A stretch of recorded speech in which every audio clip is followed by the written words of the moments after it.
উৎসবে ভালোবাসার মেলবন্ধনের এই উৎসবে সম্প্রীতির এই উৎসবে পক্ষ থেকে আমরা এতদ অঞ্চলের সমস্ত মানুষকে শুভেচ্ছা জানাচ্ছি, ভালোবাসা জানাচ্ছি।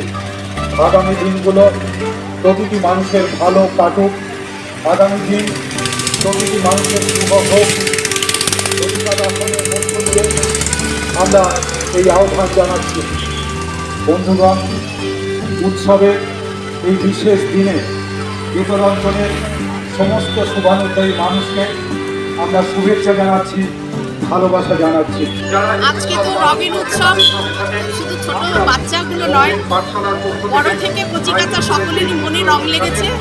যেহেতু সবুজ পাতা গজিয়ে উঠেছে, যেহেতু কৃষ্ণচূড়ার সময় চারদিক আলোড়িত, সেখানে মানুষের মনেও সেই রংটা প্রভাব ফেলে। আর এই রঙের প্রভাব শুরু হয়েছিল জোড়াসাঁকোর ঠাকুর বাড়িতে। রবীন্দ্রনাথ ঠাকুর দিদি ছিলেন স্বর্ণকুমারী দেবী। তিনি এই বসন্ত উৎসব, এই উৎসবটা চালু করেছিলেন এবং যে এখানে মঞ্চস্থ করেছিল নাটকটা, সেই নাটকটায় রবীন্দ্রনাথ স্বয়ং অংশগ্রহণ করেছিলেন। আর বিশ্বভারতীতে শান্তিনিকেতনে যে বসন্ত উৎসবটা হয়, সেটা কবিগুরুর পুত্র সৌমেন্দ্রনাথ, তিনি খুব বালক বেলায় তিনি এই অনুষ্ঠানটা চালু করেছিলেন। তার বালক মনেও যে এই বসন্তের প্রভাব পড়েছিল, সেই জিনিসটা থেকেই আমরা এটাকে সম্প্রীতির উৎসব, ভালোবাসার উৎসব, ভালো লাগার উৎসব, ভালোবাসার উৎসব হিসাবে প্রতি বছর পালন করি।